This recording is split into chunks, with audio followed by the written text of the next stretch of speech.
আমি প্রধানমন্ত্রীকে উদ্দেশ্য করে যেটা বলবো, আপনি শহীদ প্রেসিডেন্ট এবং সেনাপ্রধানের সন্তান, আপনার মাও ছিলেন প্রধানমন্ত্রী, আপনার শ্বশুর ছিলেন এডমিরাল, নৌবাহিনীর সবচেয়ে বড় রেকর্ডেড ভেটারান অফিসার, আপনার ওয়াইফ হয়েছেন বিশ্বের শ্রেষ্ঠ কার্ডিওলজিস্টের একজন, আপনার মেয়ে হয়েছেন ব্যারিস্টার।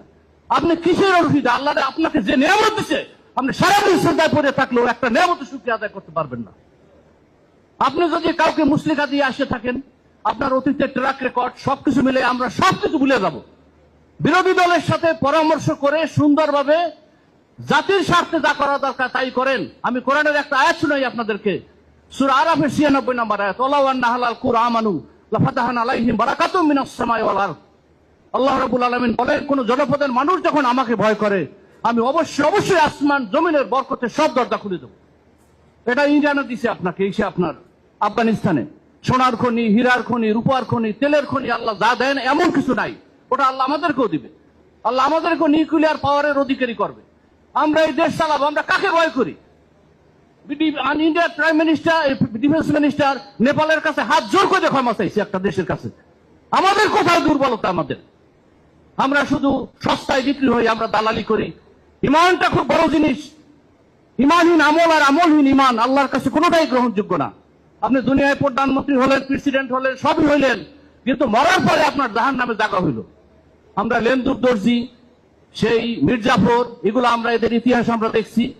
আপনারা মরার পরে তো আপনারা আখিরাতকে নষ্ট করবেন, কেন আপনারা করেন? এখনই বিরোধী দলের সাথে বসেন, দেশকে সুন্দর মতো চালান।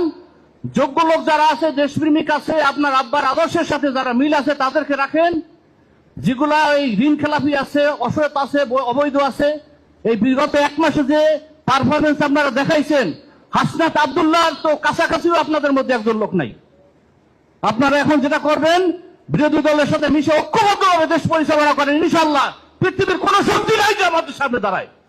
শুধু ঐক্য দরকার, একটা ঐক্য এবং আইন অনুযায়ী দেশকে আপনারা পরিচালনা করবেন।